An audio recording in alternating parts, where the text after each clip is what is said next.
Hey friends, it is Jenna, what is up, and welcome back to the Board Game Garden, and welcome to the second of these 3 solo review videos. I still don't know what to name this series. Someone told me to name it like triple shot, as in like a triple shot of espresso because I love coffee and stuff like that. But Jeff and Jamie over at Foster the Meeple have snapshots and I don't want to like copy them in any way, so it might be called triple shot. Who knows what it is, but basically in this series I am going to be doing, or I have already done one of these, but I'm continuing the series and I do 3 different reviews of solo games. This one is specifically solo games. The one before this was as well. I'll also have that one linked up here if you guys want to go check that out. I did a review on Cartographers, Honey Buzz, as well as Lost Ruins of Arnak. All 3 of those, they're solo variants. But I do think in the future I want to do this with just normal like games as well, not just specifically their solo variants. But for today, we are doing some solo reviews, and they are going to be on 3 different games. One is Merchants of the Dark Road by Elf Creek Games, another is Obsession by Kayenta Games, and then the third is going to be Wayfarers of the South Tigris by Garfield Games, as well as Renegade Game Studios. So, without further ado, if you guys want to hear my thoughts on the solo variants of these 3 games, just keep on watching. Give this video a big thumbs up if you enjoy. Comment down below your thoughts on any of these 3 games, if you do have any. Hit that subscribe button if you have yet to do so. We'd love to have you here in the garden. And without further ado, without further ado, let's get into this video, shall we? All right, so the first game that I wanted to chat about today is one that I love very, very much, multiplayer. If you guys have not heard of it, this is Merchants of the Dark Road. This was actually my favorite game of 2022, and this is published by Elf Creek Games and designed by Brian Sewer. And I actually got the opportunity to play this for the first time solo right at the end of 2022. Actually on the last day of 2022, December 31st, I played it on stream. I only played like half a game because I only had that amount of time on stream, but I finished up the whole game off stream, and then I've played it I think 2 other times since then, and I really want to chat about my thoughts on the solo variant of Merchants of the Dark Road. So if you're not familiar, Merchants of the Dark Road, you are a merchant, obviously, and on your turn you are going to be going around a rondel in town. You're going to be purchasing goods as well as selling different goods to heroes and picking up those heroes. You're accepting Queen's commissions, and then after doing all of those things, you can also travel to different towns in order to drop off those heroes, in order to drop off those Queen's commissions, and get as much money as well as prestige as possible. And then whatever one of those 2 is lowest, so your money or your prestige, is your final score. There's also some deeds and different companions that you can get when you go traveling, and there's a lot more to it than just that, but we are focusing mainly on the solo variant today. But I did do a full-on overview and review of the multiplayer of Merchants of the Dark Road. I will have that video put up here if you guys want to go check that out.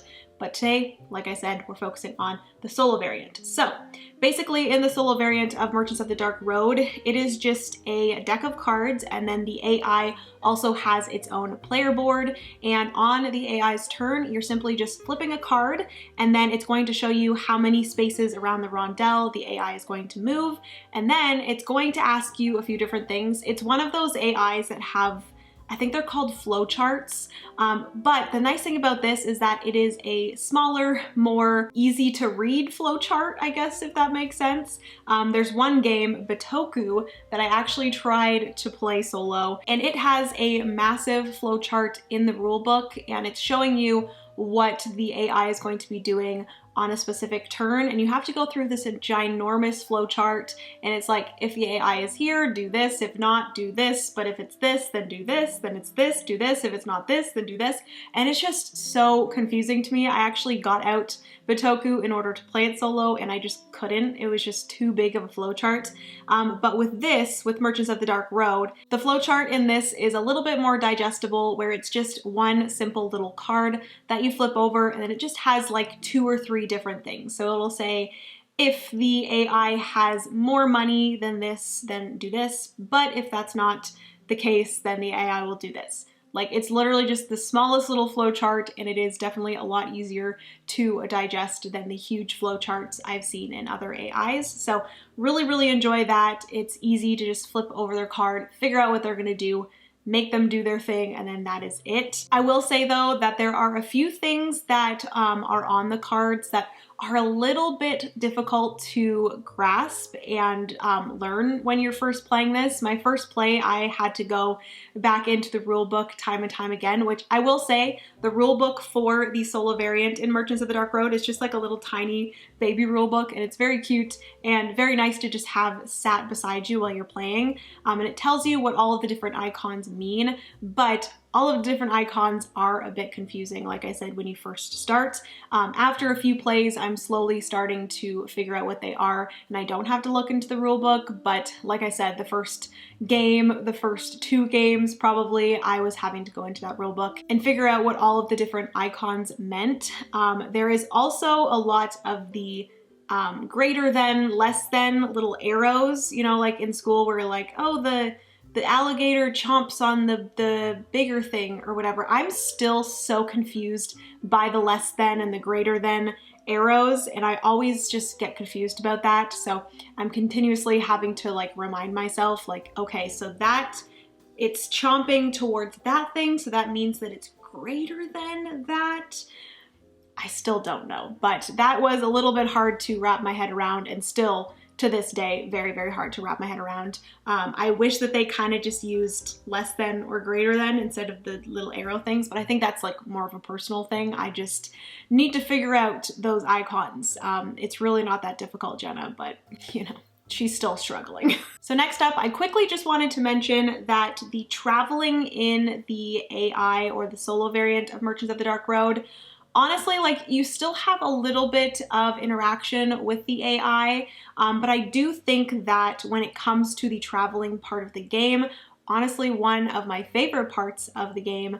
I really, really enjoy it more in a multiplayer game. I love the player interaction of another player at the table saying, hey, I'm going traveling. Does anyone want to come with me? And then you saying, yes, I'd love to go. And then they're playing out their turn and you're kind of in and like participating in their turn. I really enjoy that.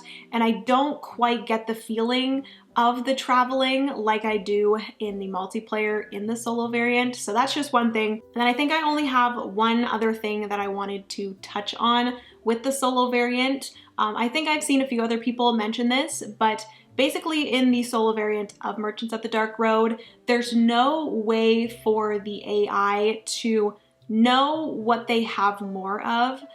So when it comes to the AI either gaining prestige or money, they can't really keep track of what they have. So sometimes things and the cards being flipped and what's available, sometimes it works out that the AI is just going to have so much more of one thing than the other. And the thing with the game is that the one of the two, the prestige or the money, whatever one you have less of is your final score. So there's been, I think there was one game out of the 3 or 4 that I've played where the AI went crazy with one thing. They went crazy with like prestige or money. And then the other thing they kind of lagged behind on. And there's no way for the AI to know how they're doing in that aspect. So it kind of sucks when you're trying to have this nice challenge of playing against an AI player. And it's just a little bit of a bummer. Like, I still enjoyed the game. I say this time and time again, but I enjoy the journey of playing the game rather than the ending score and what happens at the end. I still enjoyed the game, but it was a little bit of a bummer when it came to trying to beat the AI and then the AI just totally not doing great at all and it not really serving as a challenge in any way. So yes, that was the one thing that I wanted to mention. It doesn't happen all the time, but it does happen every once in a while. But overall, I will say that I really enjoyed the Merchants of the Dark Road solo experience. The solo AI is easy enough to just flip over that card, figure out what the AI is doing, and then move on to your turn. It's a little bit more involved, like I said, than some other variants that I've played before, and the icons take a little bit more to get past, but once you do get past that, I am really starting to enjoy the solo variant and trying to figure out this puzzle of trying to get the prestige and the money and balancing those things out and everything like that. So I really, really enjoyed the solo variant. Obviously, I enjoy the game overall. It was my #1 of 2022.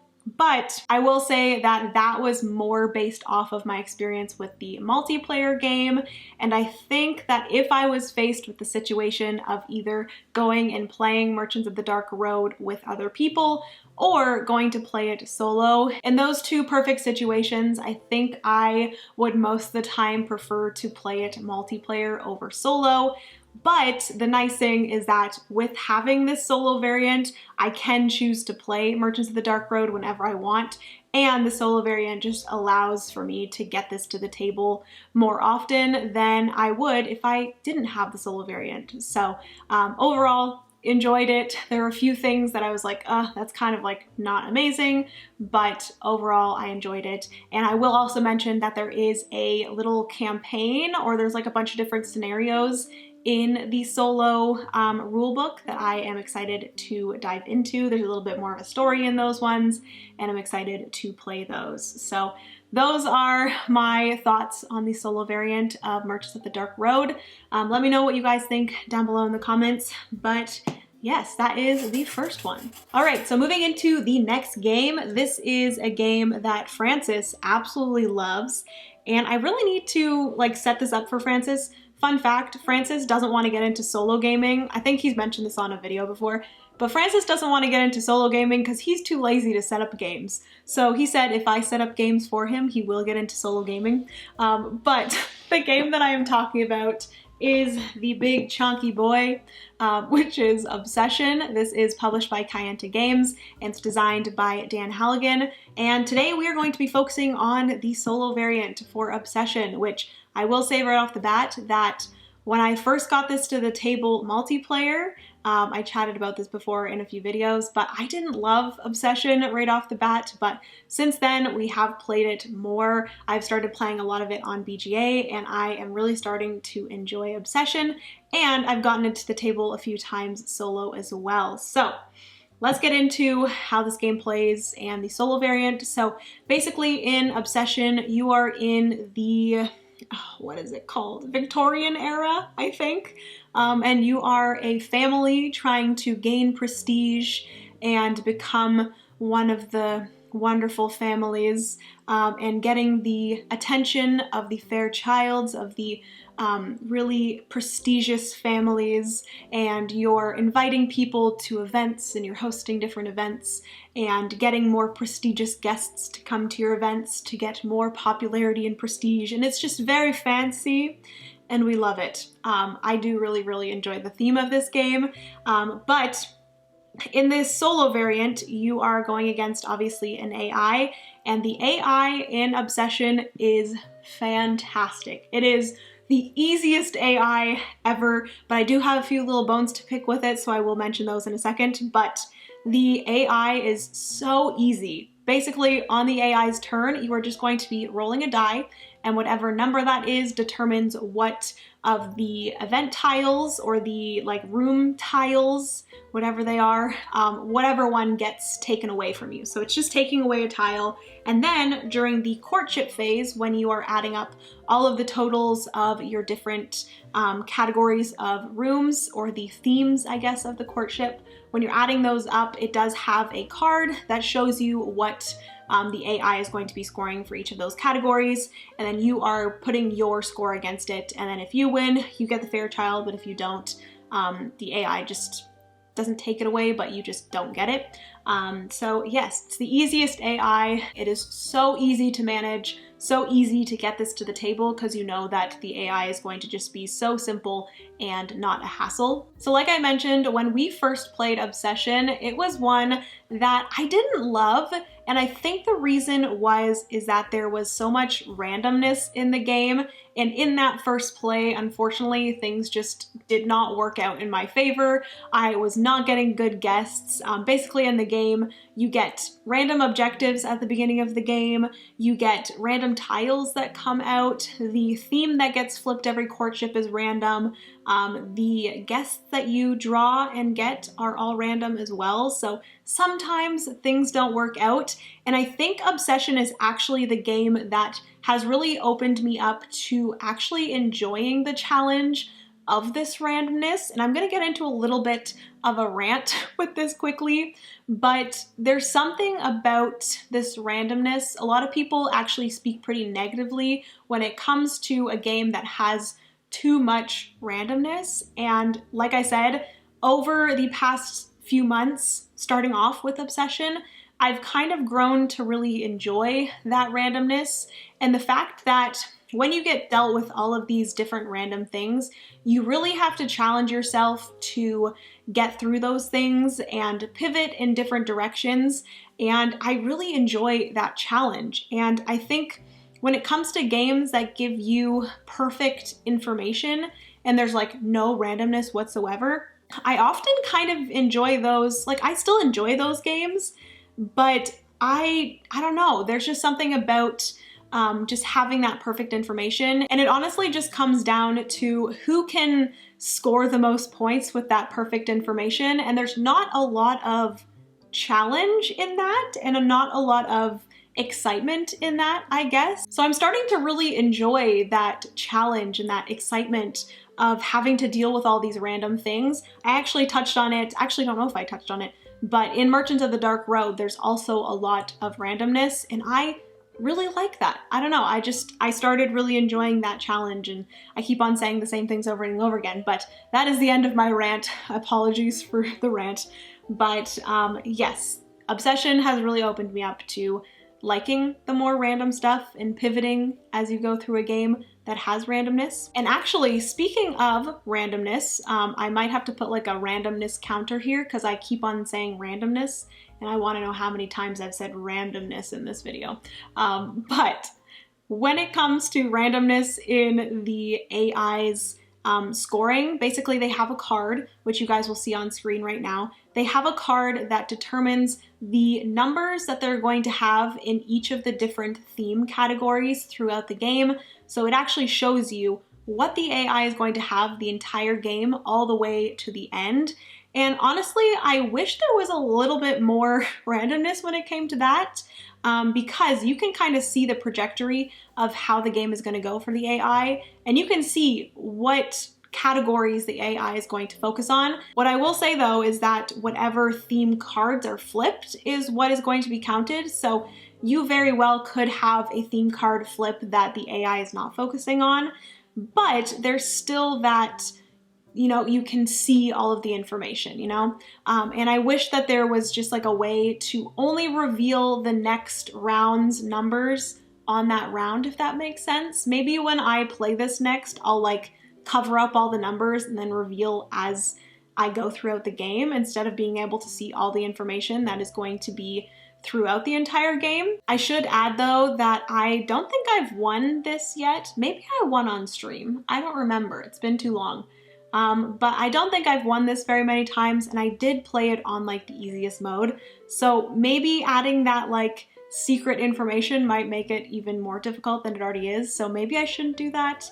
But it would be nice to like not have that open information. But anyways, overall, I really enjoyed the solo variant of Obsession. It's a game that is growing on me, and I absolutely love it, and I'm excited to play it more. And like I said, with that growing difficulty, I think it'll be one that I can play over and over again and never get sick of trying to beat the AI. So that is the second solo variant, that is Obsession. And the last game that we are going to be chatting about today is another game that I absolutely loved that was released in 2022.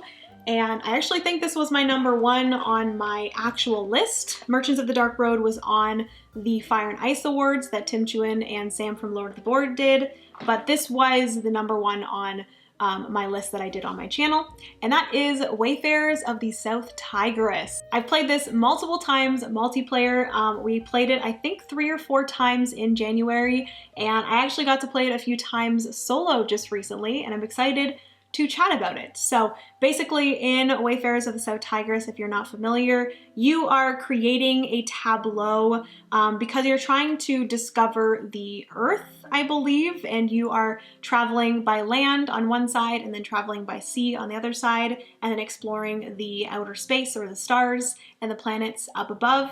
And it turns out to be a gorgeous tableau of cards at the end of the game. I will say it's beautiful.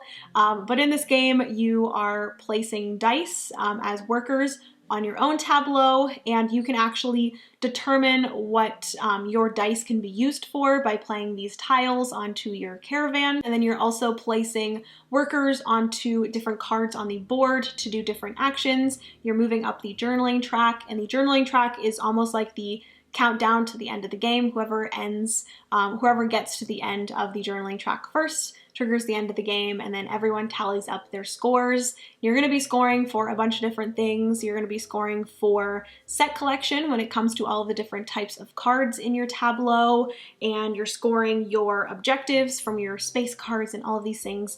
And it is seriously such a fantastic game. I've been loving it multiplayer, and I really, spoiler alert, enjoyed it solo as well. There are a few things that I do want to touch on with the solo variant, so let's get into that.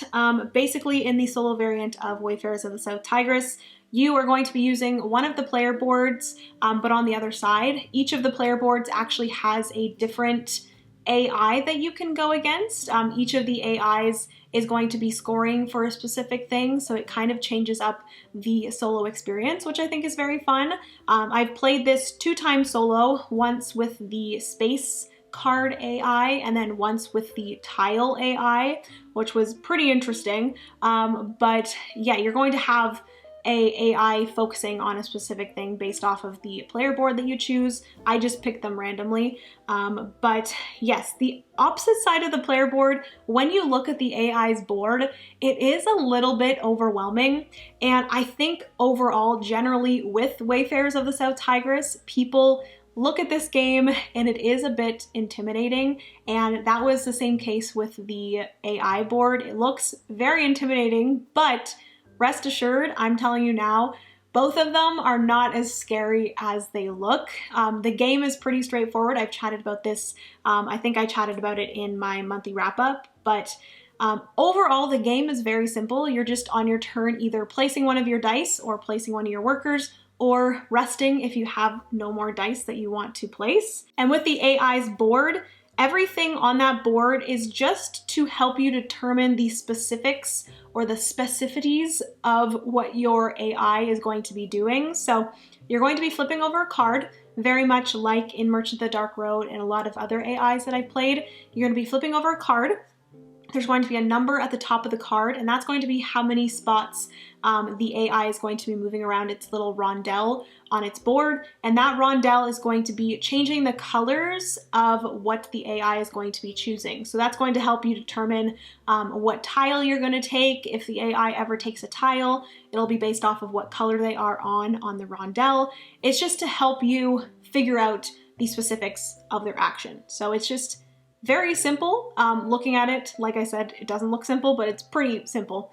And then once you flip over that card, you're going to have the action. You're going to look at the board to get the specifics for that action. And then you are also going to be looking at the color of the card. If you ever have 3 of the same color card flipped, then that means that the AI is going to rest on their next turn. Their rest is a little bit more involved than everything else, but overall, I am really happy with the solo variant. It took a little bit for me to get used to some of the icons and stuff in Wayfarers of the South Tigris. Takes you a little bit to get used to, and it's no different with the solo variant. I think after my first play, I had a good handle on it, so the other few times that I've played it solo, it was like super easy to just get into, flip those cards, know exactly what to do with the AI. So overall, I don't really have a lot of negative things to talk about when it comes to the solo variant in Wayfarers of the South Tigris. There is one thing that I do want to mention, is that the solo variant does take quite a long time. I should mention that when I streamed this, it took me 4.5 hours to play, and I think that is partly due to the fact that I was streaming. When I do stream, I tend to talk to the chat a lot and I get distracted a lot. And sometimes this is like my first time playing a game, so I am checking the rule book quite a bit. So it does take a little bit longer when I am streaming.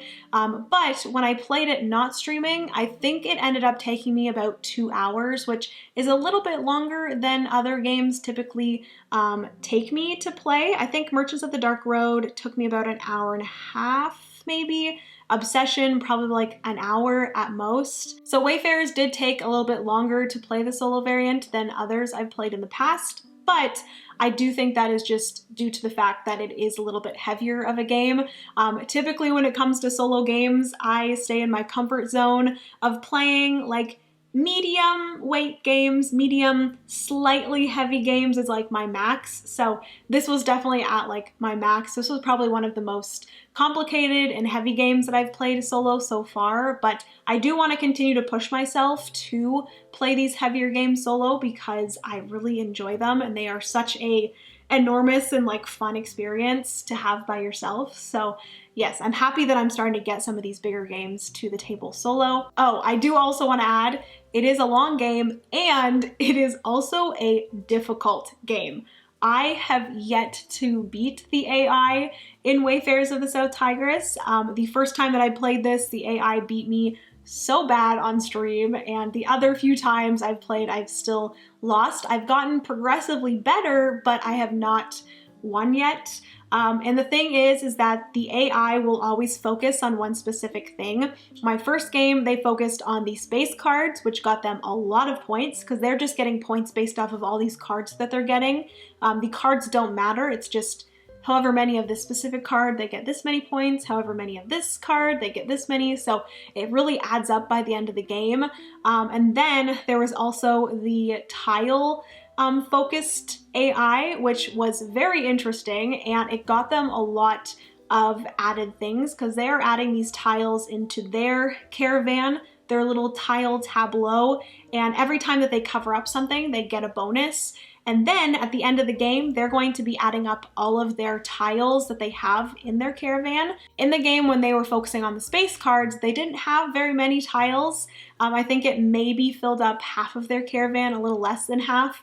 But when they were focusing on tiles, they pretty much just completely filled their caravan. So they had so many points when it came to adding up all of the tiles, plus all of the cards that they got from the bonuses of putting those tiles in there. So it is a difficult game and it is a challenge, but it is a challenge that I am willing to go through time and time again because it's just so good and I just need to beat this AI. So it's one that I think I will come back to time and time again until I beat these AIs. And I do want to try to beat all 4 of them in different ways. And it's just such a good game. So yeah, I think that is everything for my thoughts on the third and final game, the solo variant of Wayfarers of the South Tigris. All right, so that is going to be everything for today's video, my 3 solo review video. Still don't know what I'm gonna call it, but please, if you have any fun ideas for series names, please leave them down below. I'd appreciate it. If you did enjoy, give this video a big thumbs up. Hit that subscribe button if you've yet to do so. We'd love to have you here in the garden. Also, comment down below if you've played any of these solo variants and what your thoughts are. I'd love to hear them down below. I do also want to give a huge shout out to all of the Board Game Garden patrons for helping me decide on these 3 games. I did a poll over there asking what games, what solo variants they wanted to see on the channel, and these were the top 3 choices. So if you guys want to be part of the choice next time that I do one of these videos, definitely go check out the Board Game Garden Patreon. If you guys want to support the garden, that is the best way to do so. So huge thank you to the patrons, and yes, that is everything for today's video. Love you guys so much. Remember, you are somebody's reason to smile, and I will see you guys in the next board game video. Bye, friends.